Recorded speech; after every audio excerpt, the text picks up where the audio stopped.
The Sheltowee Trace. Over 300 miles. Through Kentucky and northern Tennessee. I'm going to attempt to set the new fastest known time. FKT, here I come.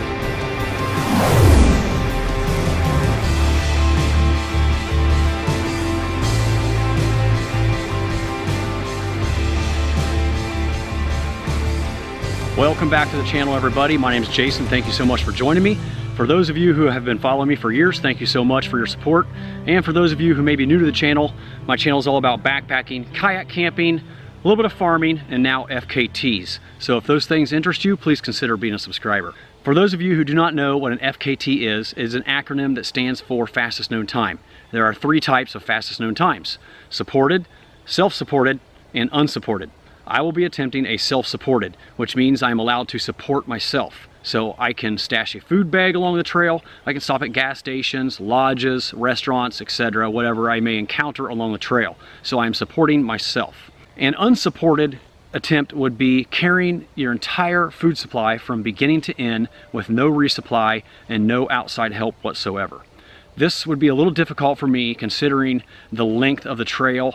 I know it could be done, but I don't really want to carry 21 pounds of food, or whatever my food bag weighs, the entire 333 miles. So that's why I'm doing a self-supported. Now, a supported FKT would be support from a group of individuals that may help set up camp and provide food to the person attempting to set the FKT. Now, the length of the trail has slightly changed over the years. It was at 323 miles, but there has been a recent reroute onto the Kentucky Trail to get it off some roads, and it now stands at approximately 333 miles. So that is the mileage I will be attempting. Now for some details on the mileage and hours per day I plan to hike. I'm hoping to do 36 to 40 miles per day.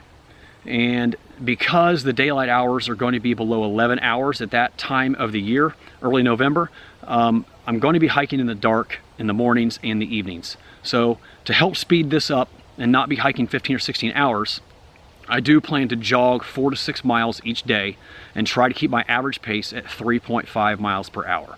If I can do that with minimal stopping time, I think I can get through the day in 12 to 13 hours and have minimal hiking in the dark. So that's the plan. I also don't intend to cook breakfast or lunch or any time during the day except at dinner when I arrive at camp. So that will also help speed up the stopping time during the day, and I can keep moving all day long. Now, the 4 to 6 miles that I do plan to jog are obviously going to be the flats and the downhills. I have been training for about 5 months with a loaded backpack, and I have been jogging with it. So I'm hoping my body is conditioned well enough to be able to take the abuse it's going to be put through to conquer almost 40 miles every day. Many of you may be asking yourself, why in the world am I attempting an FKT? Slow down and smell the roses, you might say. Well, it's in my nature to hike fast, to hike long hours. I like to always be on the move. I'm very competitive. I like to push myself to the very limits of what I can handle. I know this is going to be a very tough challenge. I know it is going to be testing my perseverance. I know I'm going to be miserable and hurting at times. But there is still something about me that cannot wait to get out there and see what I'm capable of doing. That is why I'm doing it. And of course, I think it'd be really cool to hold the new FKT speed record. Now, I do have several concerns that could potentially end my attempt. Number one, and most obvious, is my body just might not be able to handle 40 miles a day, back to back to back. That is a lot of abuse to put on your body. Number two, and not so much of a concern now, but it was water. So Kentucky has been in a major drought most of the summer, just like many areas of Ohio. And there was a lot of water sources that were dried up. Now recently they have had some nice rains, and I'm hoping those water sources have been replenished somewhat, but I am prepared to hike 10 to 12 miles between water sources. So I've done my research and I know where all these water sources are in the northern half of the trail where this problem did occur last month. So that is definitely still a concern of mine, but I'm hoping the water sources are going to be fine at this point. Thirdly are these unleashed dogs on the road walk near private property between mile 90 and 96, I believe. I've heard some horror stories about how the dogs have taken people off the trail, and one of those being Jupiter Hikes, who was the last person to attempt the FKT on the Sheltowee Trace. So I am prepared with dog spray and a little air horn, and of course my trekking poles. And I'm hoping these dogs aren't an issue anymore, but I am prepared for that. And to go along with those dogs, I did hear that there was a mountain lion sighting in the southern section of the trail. So since I'm hiking in the dark for several hours each night, that is definitely a concern of mine. I do not want to encounter a mountain lion. So that is obviously something I have to be leery about, and hopefully I don't ever see a mountain lion on the trail. And lastly, and probably my biggest concern, is getting lost or taking a wrong turn or missing a blaze and going out of the way so far that it ruins my speed record attempt. So I do have a Nightcore NU25 headlamp that I plan to take so I can recharge it along the trail, because I know I'm going to be using it quite a bit. So hopefully going southbound there are plenty of blazes that will allow me to see where I'm going in the night. I do have a bailout plan if for some reason I get injured and I just can't complete the through hike, and that is to give a phone call to one of my buddies in Kentucky. Jeremiah Stringer hikes, JK is hiking, or backpacking with Jason. These three fellas have YouTube channels that live in Kentucky, pretty close to the trail, and I'm hoping I can count on one of you guys to come pick me up if there happens to be a reason I have to bail. I do want to give you guys a close look at the food I am taking on the trail. Since I'm attempting a self-supported FKT, I'm allowed to stash food along the trail. So I will be dividing my 8 days of food into 2 bags, 4 days and 4 days. That way I don't have to try to carry all 20 pounds or whatever this is going to weigh the entire trip, as if I was going for an unsupported. So because I am going to be going by restaurants and lodges and gas stations several times, it just seems silly to try to carry all this and never have the opportunity to be able to stop at a restaurant or a gas station if I would like to. I like to begin each day with a Packet Gourmet smoothie. They're quick and easy, especially if you don't like to cook in the morning. You just pour cold water in them and off down the trail you go. Got plenty of snacks throughout each day. Beef jerky, nuts, meal on the go bars, peanut butter and jelly wraps, some salty crispy treats, and a Mountain House meal to finish each day off with. I don't intend on cooking at all during the day, only in the evenings, and I will finish each day with a hot cooked meal, Mountain House meals that have all been repackaged from bulk canisters. My 3 favorite: chili mac with beef, sweet and sour pork, and beef stroganoff, and then it's replicated again over here. And I got a couple Pro Pack chicken teriyakis that I've never had before. Looking forward to trying those. And if I don't make it out at the end of 8 days, I did pack a day 9 breakfast and lunch, just as an emergency backup. These bottles here have olive oil, enough for 2 tablespoons in each Mountain House meal. I'm going to start with 1 tablespoon, which gives me approximately 130 calories extra in addition to the calories in my Mountain House meals. If it doesn't make the Mountain House meal unpalatable, I will probably go for 2 tablespoons of olive oil in each Mountain House meal to give me an extra 260 calories each evening. So I got a bottle with a 4-day supply there, and then another bottle with my second 4-day supply over here. These Cliff blocks are kind of heavy. They're energy chews. I was trying to find like some energy gels in town at like my GNC or local Kroger's and Walmart, but there's nothing like that out there. So I thought I'd try these energy blocks. I'm out of time to run to a larger city that has like a running store to get some energy gel shots that marathoners and ultra runners would use. So we're just going to try to get by trying some of these energy blocks and see how they work out. A quick update: I was able to make it to Columbus to Roadrunner Sports and pick up an assortment of energy gels and high-calorie drink mixes to add to my arsenal. Pretty close to 5,000 calories a day. I think that's what I'm going to need to sustain my energy levels throughout 12, 13, 14-hour days.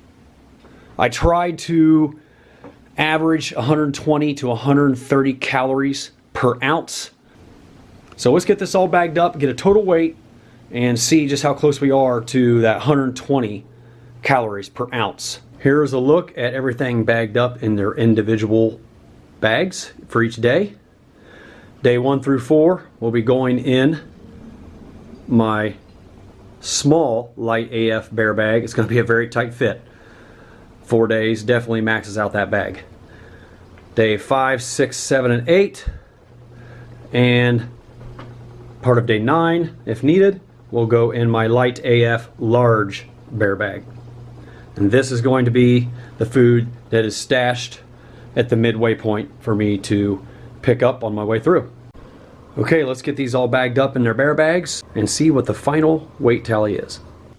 Here are both bear bags, fully loaded. Day 1 will go in the bottom of my light AF backpack, and the rest of day 2, 3, and 4 are there. All right, let's get a weight.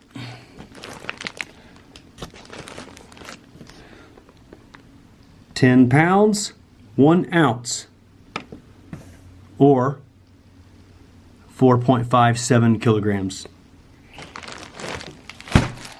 And the next bag.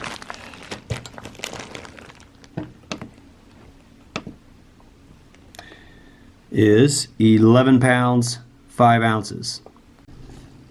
So the total weight of all my food for 8.5 days on the trail, 21.6 pounds. Probably more weight than my entire backpack's going to be.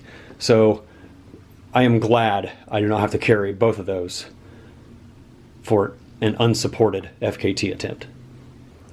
Okay, there you have it. A quick look at my 8-day food supply for my 333-mile FKT attempt of the Sheltowee Trace in Kentucky and Tennessee. I do have 2 new pieces of gear that I'm excited to take with me on this thru hike attempt. Number 1, my new Light AF Curve 35 backpack. Thank you, Chris from Light AF, for getting this out to me as soon as you could. So I had a few weeks to train with this before my attempt.